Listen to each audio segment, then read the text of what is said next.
Naranasan nyo na ba yung pagod sa ministry? Alam nyo yon, yung pagod na hindi naman dahil kulang ka sa sipag o pagnanasa, pero pagod ka kasi parang kahit anong gawin mong plano, kahit anong galing ng strategy mo, parang wala pa ring nangyayari? Well, ang Gawa Kabanata 16 ay hindi lang basta isang kwento. Para sa akin, ito ay isang paalala. Kung sa mga ebanghelyo, nakita natin kung ano ang sinimulang gawin ni Jesus, ang aklat ng Gawa naman ay tungkol sa pagpapatuloy ng kanyang ginagawa. Pero ngayon, sa pamamagitan na ng kanyang katawan, ang iglesia na pinangungunahan ng isang hindi mapipigilang espiritu. Madalas, dito nagsisimula ang frustration natin, di ba? Para tayong paulit-ulit na bumabangga sa isang pader na hindi natin makita. Sasabihin pa natin, Lord, para sa inyo naman to eh. Pero ang sagot na natatanggap natin, parang katahimikan o minsan isang malinaw na hindi. Pero sa pag-aaral natin ngayon, makikita natin na yung pader na yan, hindi pala yan para hadlangan tayo. Sa halip, para ituro tayo sa tamang lugar ng laban kung saan gusto ng Diyos na magbigay ng tagumpay. So dito tayo magsimula. Ang misyon ni na Pablo, alam nyo ba, hindi nagsimula sa isang malinaw na go. Ang totoo, nagsimula ito sa dalawang malinaw na no. At ito ay isang napakahalagang aral para sa ating lahat.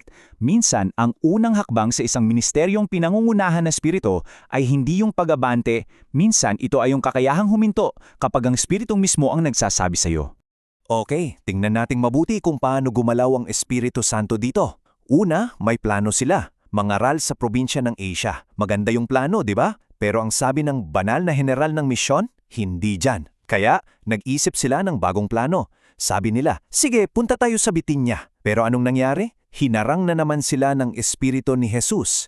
Tandaan, hindi ito failure. Ito ay divine redirection. Ang Espiritu kasi, hindi lang siya nagbibigay ng kapangyarihan, siya rin ang nagbibigay ng direksyon. At ang pagsunod sa kanyang pagbabawal ay kasing halaga ng pagsunod sa kanyang utos. Ito yung kailangan nating tandaan, no? Kapag nagsabi ng hindi ang Diyos, hindi yan rejection. Kadalasan, proteksyon yan at strategic positioning. Tinitiyak ng Espiritu na hindi natin masasayang ang lakas sa mga lugar na hindi pa handa. At inilalagay niya tayo sa eksaktong lugar kung saan niya planong ipakita ang kanyang kapangyarihan. So bawat saradong pintuan ay paggabay pala patungo sa isang mas malaki at mas mahalagang bukas na pintuan. At ito na nga, pagkatapos ng sunod-sunod na saradong pinto, biglang nagbukas ang langit. Hindi sa pamamagitan ng isang committee meeting o strategic planning. Hindi, sa pamamagitan ng isang pangitain sa gitna ng gabi. Yung sigaw mula sa Macedonia, hindi lang yun simpleng imbitasyon. Yun na ang pagbubunyag ng Espiritu kung saan ang susunod na spiritual battleground para sa pag-abante ng kaharian sa Europa. Ang pagsunod nila sa pangitaing yon ang nagdala sa kanila sa Pilipos, isang Roman colony. At dito, ang hindi mapipigilang espiritu ay magsisimulang gumawa sa paraang hindi nila inaasahan, na sinisira ang mga hadlang sa kultura at lipunan. So, sino ang unang naabot ng ebanghelyo sa buong kontinente ng Europa? Isang politiko ba? Isang maimpluensyang pilosopo? Hindi. Ang unang tagumpay ng espiritu ay sa puso ng isang babaeng negosyante, si Lydia, at nagsimula ang lahat saan? Hindi sa isang malaking crusade, kundi sa isang maliit na prayer meeting ng mga kababaihan sa tabi ng ilog. Ipinapakita lang nito na ang espiritu ay madalas gumagalaw sa mga lugar na hindi natin pinapansin. At ito, mga kapatid, ito ang puso ng misyon ng Diyos. Ang susi sa pagbabagong buhay ay hindi yung galing ng preacher o yung ganda ng argumento. Ang sabi ng kasulatan, malinaw, binuksan ng Panginoon ang kanyang puso. Ito yung patuloy na ministeryo ni Jesus sa pamamagitan ng Espiritu.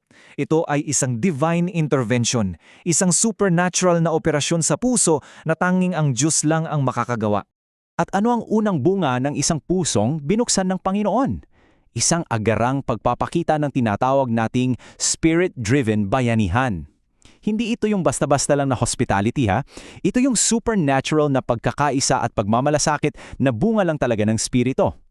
Nang buksan ni Lydia ang kanyang tahanan, ipinapakita niya ang pagsilang ng isang bagong komunidad, ang iglesia. Ito na yung evidence na dumating na ang kaharian ng Diyos. Pero tandaan natin, sa tuwing umaabante ang kaharian ng liwanag, asahan mo na. May marahas na kontra-atake mula sa kaharian ng kadiliman. So mula sa tagumpay sa tabi ng ilog, dadalhin tayo ngayon ng kwento sa gitna ng isang brutal na pag-uusig. Grabe, ang bilis ng mga pangyari. Isang simpleng gawa ng pagpapalaya, Pero nagresulta sa matinding pag-uusig kasi natamaan ng bulsa ng mga makapangyarihan. Sina Pablo at Silas hinubaran, pinagpapalo at ikinulong sa pinakailalim na bahagi ng bilangguan. Kung titingnan ng tao, talo na sila. Game over.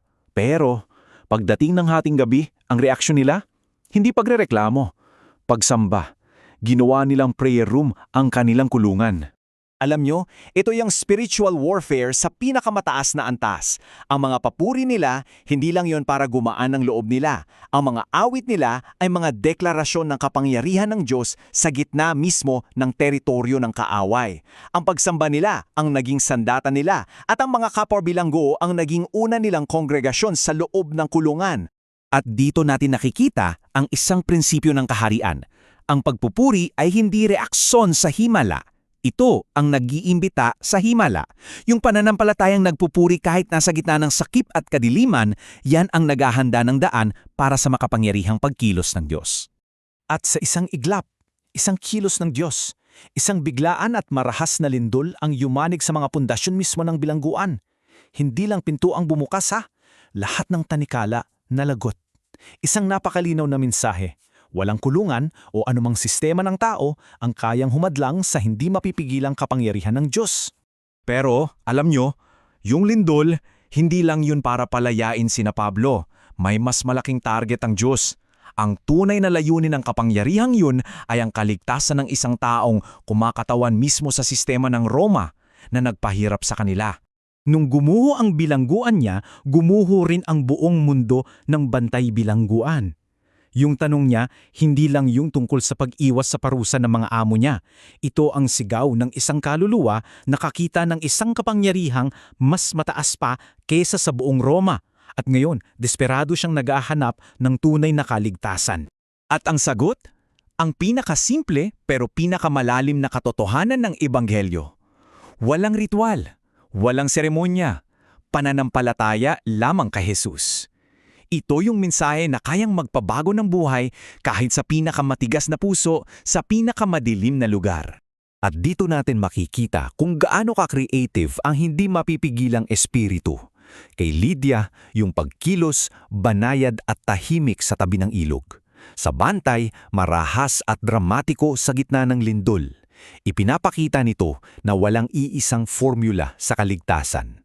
Ang espiritu ay kayang sirain ng anumang pader, kultural, sosyal o pisikal para lang maabot ang isang pusong handang manampalataya. At tulad ni Lydia, ang ebidensya ng pagbabago sa buhay ng bantay ay makikita sa kanyang agarang kilos. Ang dating tagapagparusa, naging tagapag-alaga. Yung kamay na marahil humampas sa kanila, yun na ngayon ang naghuhugas ng kanilang mga sugat. Grabe!